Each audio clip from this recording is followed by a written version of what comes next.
Okay, somebody wrote me an email saying, does a magnetic field affect this stuff here, this ionized material from RF? Of course, it does. I got a magnet. Let's see. Put it on this one, it's more visible.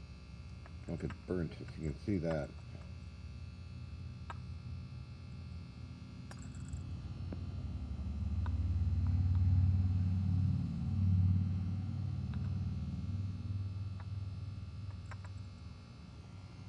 Reverse it, see what happens.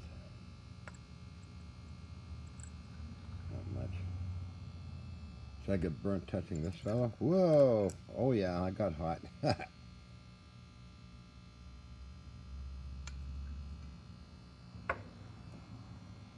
You may notice also that a lot of free energy devices displayed on YouTube are made by this machine here, a diathermy machine. Actually, this is one of my RF generators. It's pretty good.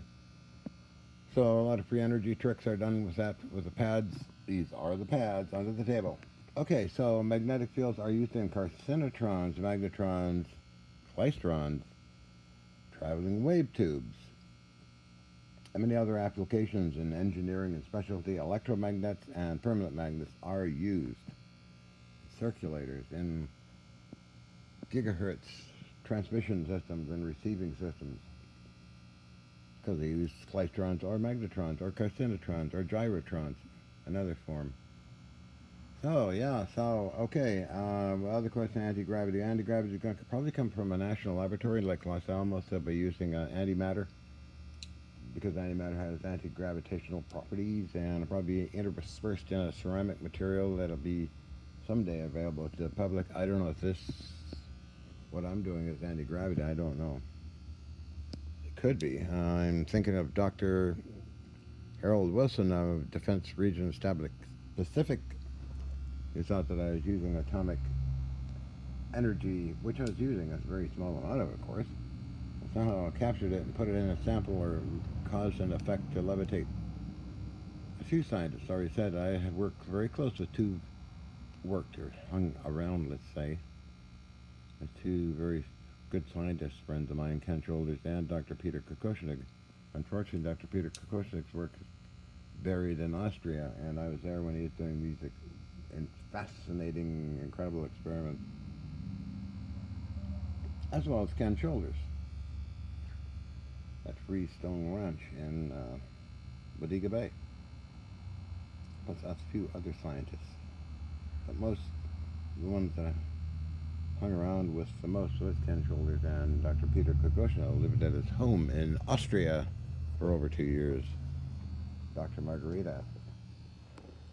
And one of the most exploratory scientists in the new age is still George Hathaway and Bob Greener, new kid on the block, and Ronald, new kid on the block, and a few others are doing amazing stuff. Timmy Ventura is hosting a lot of these folks on his alternative propulsion website. Anyway, I just want to answer that question by email on that for some hobbit that wanted to know that about magnetic fields, and I went on a tangent, didn't I? Huh? You little rascal, you! Goodness, laser tube.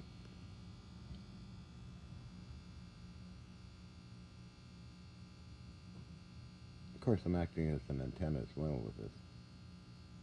I don't have to put it down somewhere else, but so can't balance it that well. I don't know. Let's see. Oh, it makes it spin faster.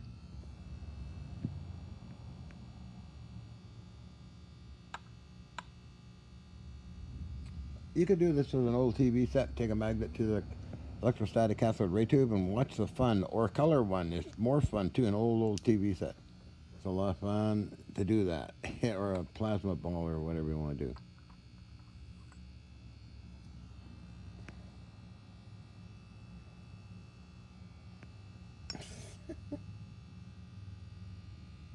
So, again, magnetic, permanent magnets, weak, different field strength, as well as electromagnets are used in all this types of stuff.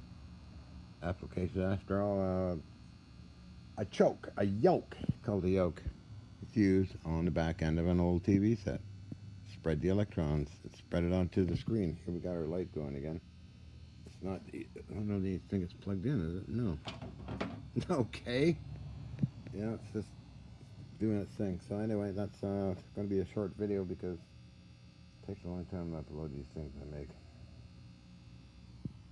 And other RF sources, of course, I have here many of them. We're looking at some now. If you're going to be doing this stuff, I suggest you get a Bunton RF amplifier. It's good for 10 to 500 megacycles, 35 watts maximum output.